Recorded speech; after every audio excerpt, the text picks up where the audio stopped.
Assalamualaikum, selamat kembali ke podcast kami. Jomlah Bun Komer atau Mohla. Apa khabar semua? Semoga ceria-ceria selalu. Apa khabar kita yuk? Khabar baik yo, Mika siap ke? Awak siap je yuk. Jadi hari ni kita sambung balik dari cerita part 1 tu ya. Dalam episod sebelum ini, Mika kata ibu Mika adalah dari keturunan Cina. Jadi kita sambung kisah itu seterusnya. Boleh Yong.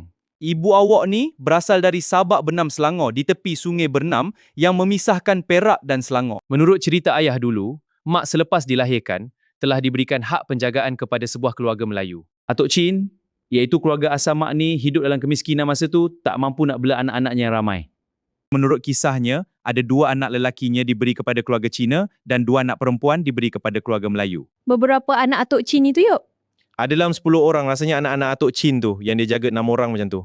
Mak awak telah diberi kepada seorang Melayu yang duduk di seberang Sungai Bernam, kira kasih terpisah di balik sungai itu. Ibu mana yang tak sayangkan anak kan Yong? Tapi itulah, bila keadaan memaksa, akhirnya terpaksa berpisah demi kelangsungan hidup. Sedih juga kisahnya ya. Yuk. Banyak kisah macam ni kita dengar terutama pada zaman 50-an dulu kan. Betul tu Yong.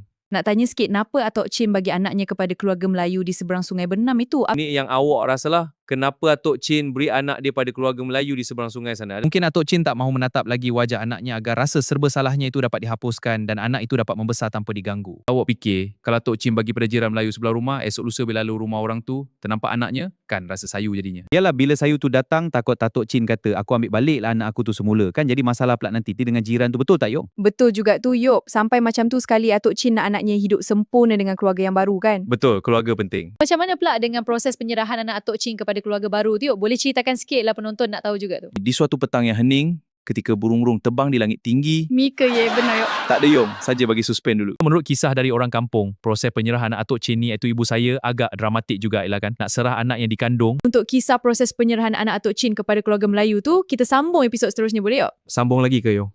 Jangan lupa kita ikuti kisah seterusnya bagaimana anak Atuk Chin ini diserahkan pada keluarga Melayu. Itu stay tune aja balik. Assalamualaikum.